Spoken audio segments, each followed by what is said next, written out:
Chapter 35. Eleanor's curiosity to see Mrs. Ferrars was satisfied. She had found in her everything that could tend to make a farther connection between the families undesirable. She had seen enough of her pride, her meanness, and her determined prejudice against herself to comprehend all the difficulties that must have perplexed the engagement and retarded the marriage of Edward and herself, had he been otherwise free, and she had seen almost enough to be thankful for her own sake that one greater obstacle preserved her from suffering under any other of Mrs. Ferrars's creation, preserved her from all dependence upon her caprice, or any solicitude for her good opinion.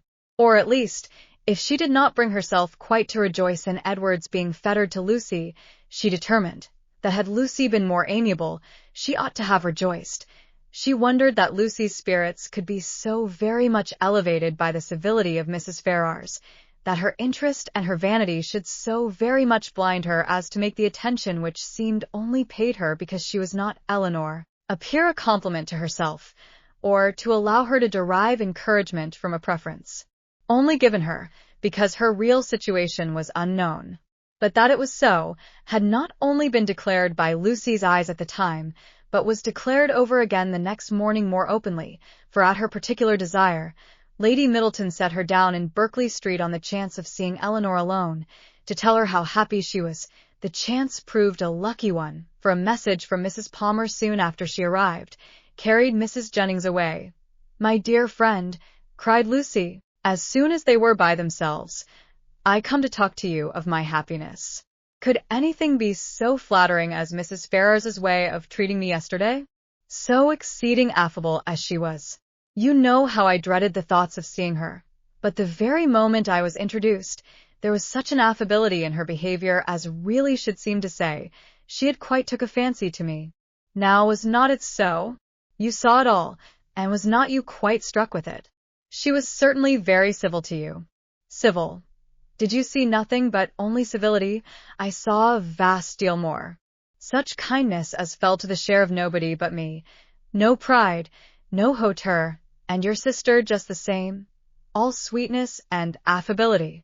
Eleanor wished to talk of something else, but Lucy still pressed her to own that she had reason for her happiness, and Eleanor was obliged to go on.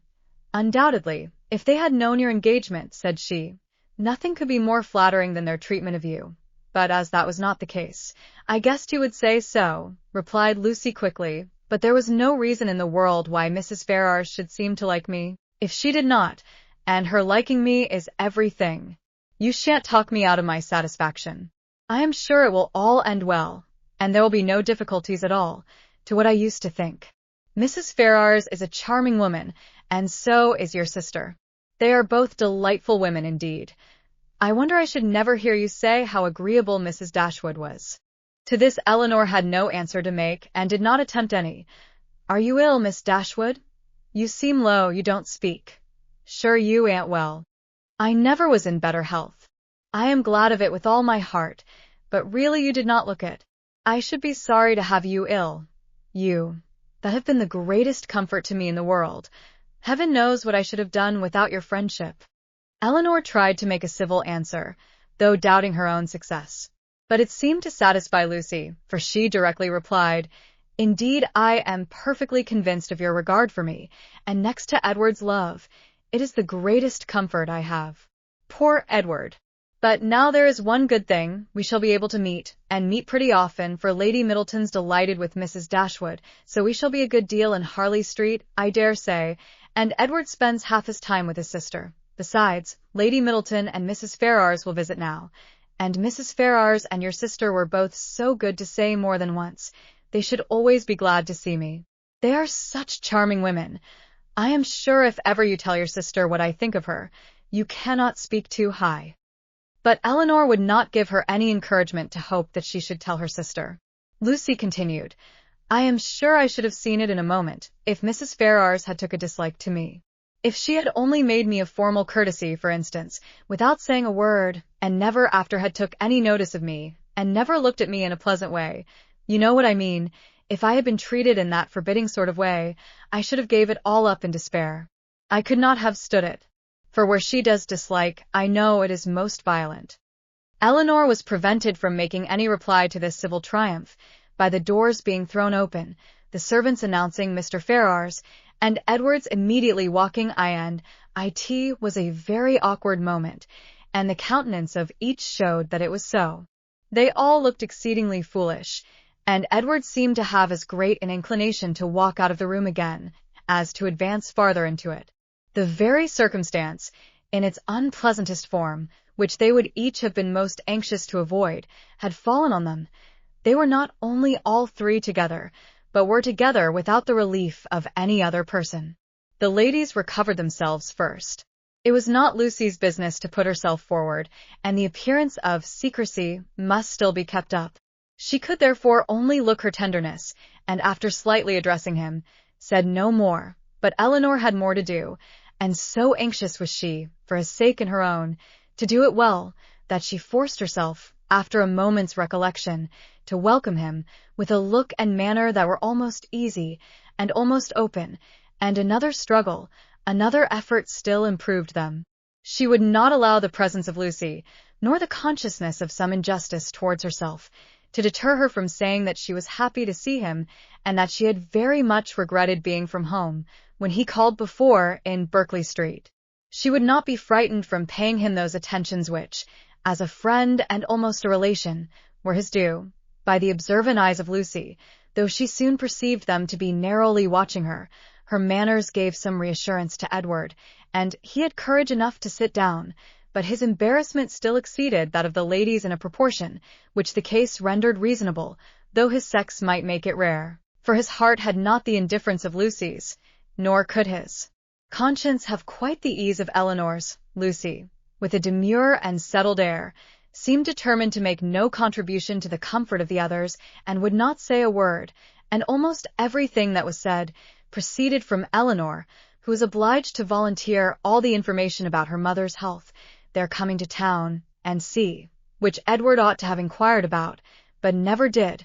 Her exertions did not stop here, for she soon afterwards felt herself so heroically disposed as to determine, under pretence of fetching Marianne, to leave the others by themselves, and she really did it, and that in the handsomest manner, for she loitered away several minutes on the landing-place with the most high-minded fortitude before she went to her sister.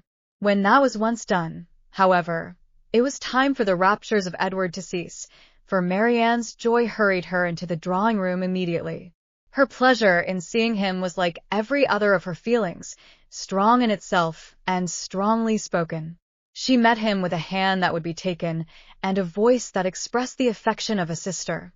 "Dear Edward," she cried, "this is a moment of great happiness. This would almost make amends for everything." Edward tried to return her kindness as it deserved, but before such witnesses he dared not say half what he really felt.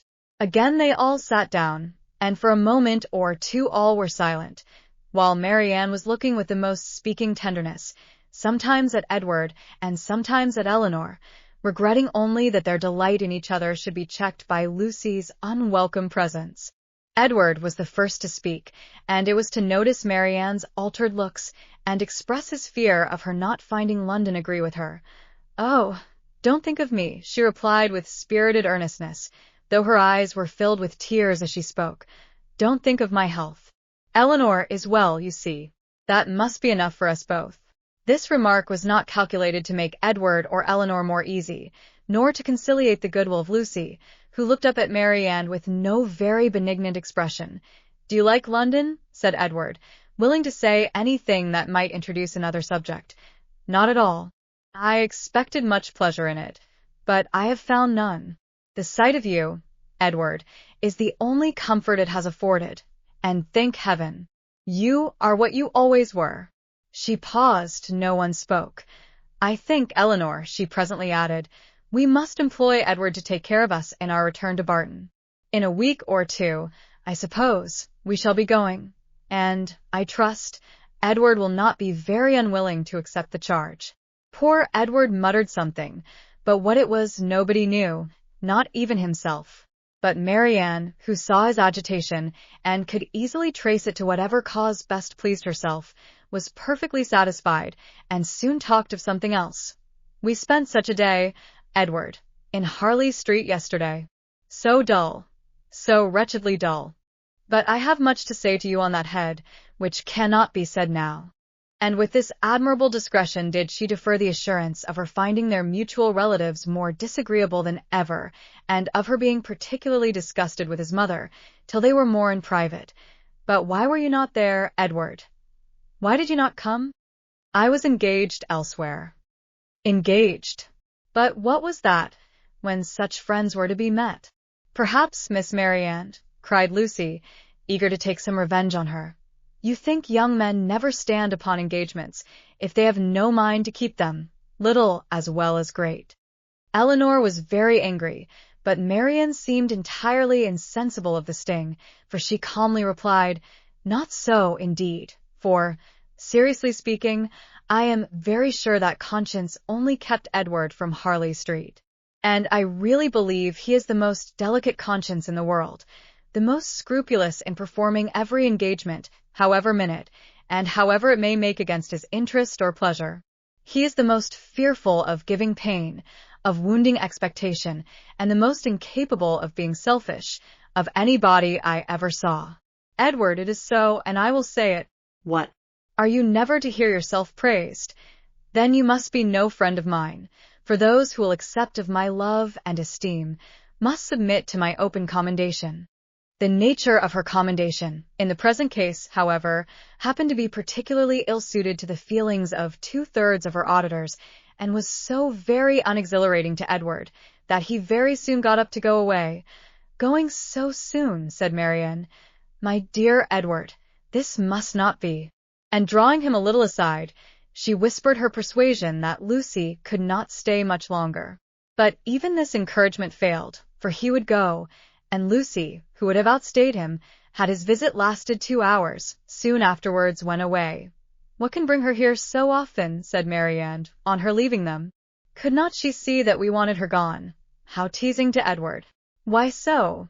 We were all his friends, and Lucy has been the longest known to him of any. It is but natural that he should like to see her as well as ourselves. Marianne looked at her steadily and said, You know, Eleanor, that this is a kind of talking which I cannot bear. If you only hope to have your assertion contradicted, as I must suppose to be the case, you ought to recollect that I am the last person in the world to do it. I cannot descend to be tricked out of assurances that are not really wanted. She then left the room, and Eleanor dared not follow her to say more, for bound as she was by her promise of secrecy to Lucy, she could give no information that would convince Marianne, and painful as the consequences of her still continuing in an error might be, she was obliged to submit to it. All that she could hope was that Edward would not often expose her or himself to the distress of hearing Marianne's mistaken warmth, nor to the repetition of any other part of the pain that had attended their recent meeting, and this she had every reason to expect.